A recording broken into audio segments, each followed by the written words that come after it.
नमस्कार, कल्पनाज ब्लॉगमध्ये तुमचं अगदी मनापासून स्वागत. काही दिवसांपूर्वी आपल्या अहिल्यानगरमध्ये अहिल्यानगर डिजिटल महाकुंभ हा कार्यक्रम झाला आणि याच कार्यक्रमामध्ये फॅशन आणि लाईफस्टाईल यामध्ये मराठीतील number 1 content creator Urmila Nimbalkar यांनी त्यांची यूट्यूब जर्नी शेअर केली. तुम्ही जर कंटेंट क्रिएटर असाल किंवा तुम्हाला तुमची नवीन यूट्यूब जर्नी सुरू करायची असेल तर नक्कीच हा व्हिडिओ शेवटपर्यंत पहा. तुम्हाला या व्हिडिओचा नक्कीच उपयोग होईल. यूट्यूबवर तुम्ही जे 10-15 मिनिटांचे व्हिडिओ पाहतात त्यामागे किती मेहनत असते या व्हिडिओमधून तुम्हाला नक्कीच कळेल. त्यांना भेटण्याचा योग आला म्हणून मग मी स्वतः शिवलेली चंची त्यांना भेट म्हणून दिली आणि त्यांनी ती भेट तेवढ्याच आपुलकीने स्वीकारली. चला तर मग सुरू करूयात व्हिडिओला. जणू आपली एखादी खास मैत्रीणच आपल्याला टिप्स देते. पहिल्या भेटीमध्ये माती खाऊ नये म्हणून काय करायला पाहिजे आणि म्हणूनच आज YouTubeवर 1.6 मिलियन पेक्षा जास्त सबस्क्रायबर्स आणि Instagramवर 1.1 मिलियन पेक्षा जास्त फॉलोअर्सची एक प्रचंड मोठी अशी डिजिटल फॅमिली तिच्याशी जोडली गेली आहे. तिचा प्रवास प्रेरणादायी आहे, पण तिच्या प्रत्येक व्हिडिओमधून एक मेसेज मात्र क्लिअर आहे. बी युअरसेल्फ, लव्ह युअरसेल्फ. आपले अनफिल्टर्ड थॉट्स घेऊन अहिल्यानगर डिजिटल महाकुंभमध्ये येत आहे fashion and lifestyle influencer Urmila Nimbalkar. ते सगळे नगरकर जमलेले आहेत, पण तुझ्याबद्दल बोलायचं तर तू बारामतीकरच. तर बारामती ते आज ग्लोबल डिजिटल कॉन्टेंट क्रिएटर. बारामतीकर कुठे कुठे पोहोचलेत आपल्या सगळ्यांनाच माहिती आहे, पण तरी सुद्धा की बॅकग्राऊंड घरातलं, भाऊ IAS ऑफिसर, आणि याच्यातनं आपण असं ॲक्टिंग आणि मग डिजिटलकडे जाणार हा कधीतरी स्वप्नात विचार केला होता का? ॲक्च्युली असं सगळीकडे इंटरव्ह्यूमध्ये सगळेजण नाही वगैरे म्हणतात, पण मी खरं बोलणार आहे, कारण अनफिल्टर्ड उर्मिला असं तू मला ऑलरेडी या सेशनचं नाव आहे त्याच्यामुळे हो मी केलेला. म्हणजे लहानपणीच माहिती होतं आपल्यात खूप किडेत आणि आपल्याला नट्टी व्हायचे. आपल्याला ना कलाकार म्हणून सतत चांगली कला पण कंझ्युम करता आली पाहिजे. म्हणजे लेखकांना भरपूर वाचन करायला हवं, पुस्तकं आणि इतर लेखन शैली पण वाचायला हवी, पाहायला हवी, प्रयत्न करायला हवेत. त्याच पद्धतीनं ना प्रेक्षक म्हणून मी खूप सारा ग्लोबल कॉन्टेंट कंझ्युम करत होते. अकाउंटमधले पैसे मात्र संपत चाललेत.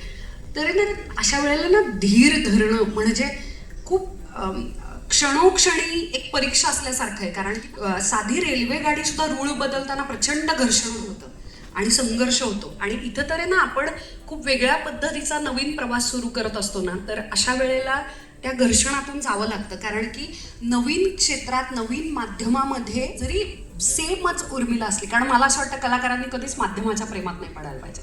जिथे जाऊ तिथे कला सादर करता आली पाहिजे. म्हणजे उद्या जाऊन मला रस्त्यावरती अभिनय करायला सांगितलं, नाचायला सांगितलं तरी आपण करणार. पथनाट्य त्याला म्हणतात.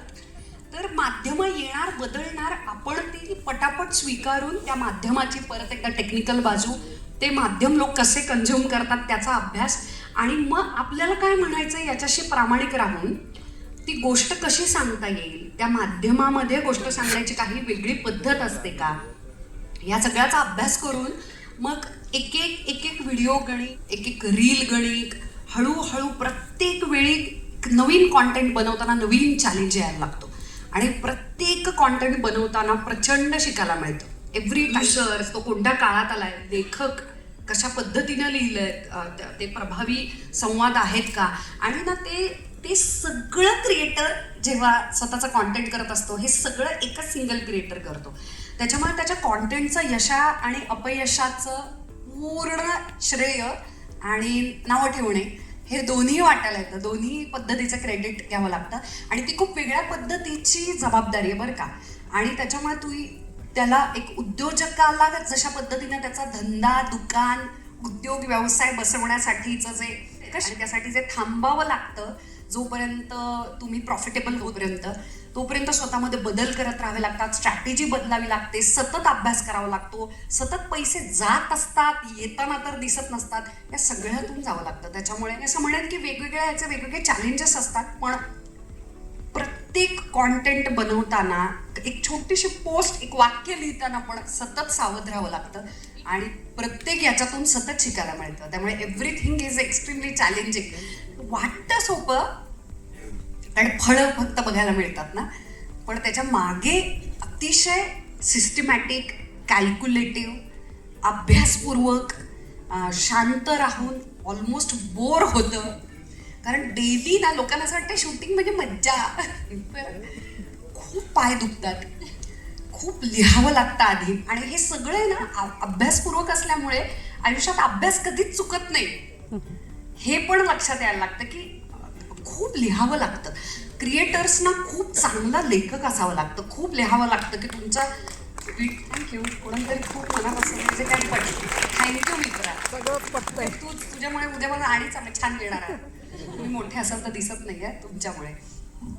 खूप छान सांगितलंयस तू. आणि आता काय झालंय, आताच्या काळामध्ये ना व्हायरल होणं हा एका आजारासारखं झालेलं आहे. म्हणजे खरं तर आपण म्हणतो की व्हायरल झाला आजारच आहे, आपण डॉक्टरकडे जातो तेव्हा.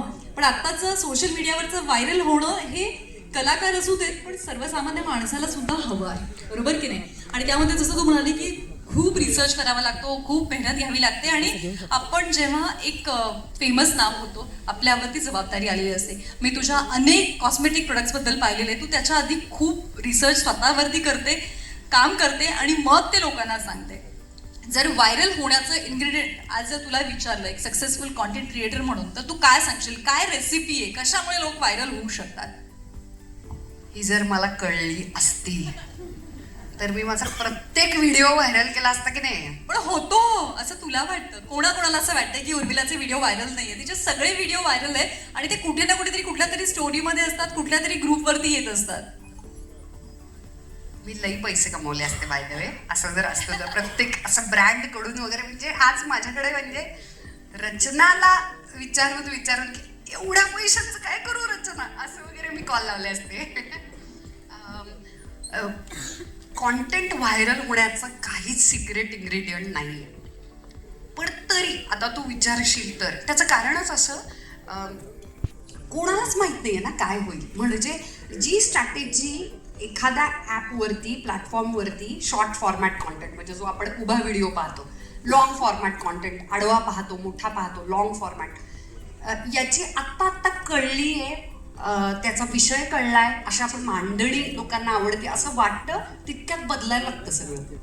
आणि ना ते सतत बदलत असल्यामुळे त्या स्ट्रॅटेजी सतत बदलाव्या लागतात. त्यामुळे त्याचा एक ॲनालिटिकल रिपोर्ट नावाचा प्रकार असतो. त्याच्या अतिशय बोरिंग अभ्यासपूर्वक बाजूपड मी मांडते आहे, कारण त्या माहिती नसतात.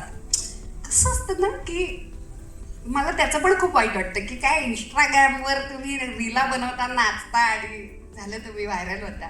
तर तसं नाही आहे ते. त्याच्या मागे पुन्हा एकदा खूप अभ्यास आहे, त्याची स्ट्रॅटेजी आहे. त्या रीलची सुरुवात, ज्याला हुक पॉईंट असं म्हणतात, लॉंग फॉर्मॅट व्हिडिओ असेल, त्याची सुरुवात पहिल्या 3 सेकंदामध्ये जे माणूस सपासप स्क्रोल करत असतो तिथे त्याला थांबावं लागतं.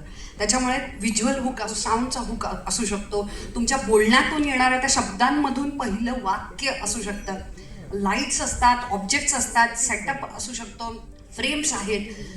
जणू काही एखादी फिल्म छोट्या स्वरूपामध्ये दररोज तयार करणं असं असू शकतं. तरी ना, coming back to the point, मला एवढंच मांडायचं प्रामाणिकपणे की याच्या मागे खूप विचार असतो, मोठी टीम असते, अभ्यास असतो आणि ॲनालिटिकल रिपोर्ट वाचावा लागतो. म्हणजे ऑडिओ चालले तर कसे चालले, कुठल्या ॲपवरून लोक आपल्या व्हिडिओपाशी आले, ज्याला ट्रॅफिक सोर्स असं म्हणतात, कुठून आले, म्हणजे मोबाईलवरून व्हिडिओ बघितलाय, घरातल्या टी व्हीवरून व्हिडिओ बघितलाय, स्त्रियांनी जास्त बघितलाय की पुरुषांनी जास्त बघितलाय, कुठल्या भौगोलिक ठिकाणी सगळ्यात जास्त बघितला गेलाय, किती वेळ बघितला गेलाय, कुठल्या पॉइंटला प्रेक्षक ड्रॉप झालाय, सगळ्याचं दूध का दूध पाणी का पाणी आपल्याला अल्गोरिदम सांगत असतं. आणि तो ॲनालिटिकल रिपोर्ट सतत वाचावा लागतो, त्याचा अभ्यास करणे, त्याच्याप्रमाणे सतत स्ट्रॅटेजी बदलत राहावी लागते. अक्षरशः आठवड्याला दर आठवडे मीटिंग्स असतात आमच्या. सोमवारी आम्ही छान मीटिंग करतो टीम बरोबर आणि आम्ही स्ट्रॅटेजीज बदलत असतो, कारण त्या ॲनालिटिकल रिपोर्टनुसार सतत बदलावं लागतं. तरी मी तुझ्या प्रश्नाचं उत्तर देण्याचा प्रयत्न करते, कारण यू कॅन अंडरस्टँड. असं नाहीच आहे, म्हणजे असं आय विश की मला सांगता आलं असतं की हे व्हायरल व्हायचं सूत्र आहे.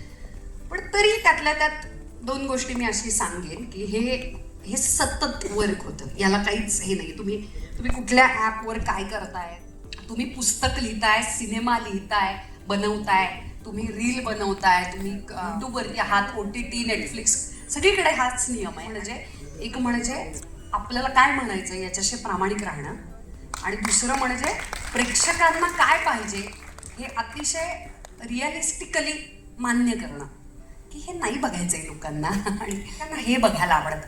त्याच्यामुळे ना काय पाहिजे प्रेक्षकांना या प्रश्नाचं उत्तर आणि आपल्याला काय म्हणायचं याच्याशी प्रामाणिकपणा. दोन्हीमध्ये 100% कॉन्टेंट चालतो. व्हायरल जरी नाही झाला तरी जिथे पोचायला पाहिजे तिथे बरोबर पोचतं.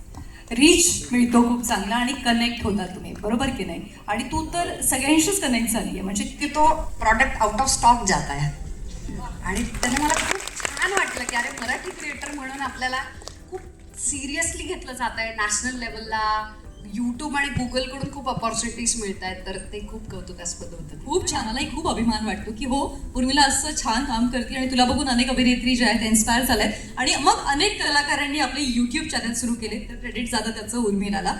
उर्मिला जे कॉन्टेंट बनवते ना, आणि त्यातल्या त्यात तू फॅशन क्षेत्र जेव्हा निवडलंय तेव्हा तू ना अशा टॅबू असणाऱ्या गोष्टींवरती खूप प्रभावीपणे आणि अत्यंत सहजपणे तो विषय लोकांपर्यंत पोहोचवलेला आहे. त्यामुळे त्याबद्दल मला जाणून घ्यायला आवडेल. मला कळलं तू कुठल्या विषयाबद्दल बोलतेस. मला असं वाटतं तुमचा हेतू शुद्ध असेल आणि तुम्हाला नक्की कोणत्या प्रेक्षकांपर्यंत काय पोचवायचंय असं जर असेल ना तर घाबरता कामा नये.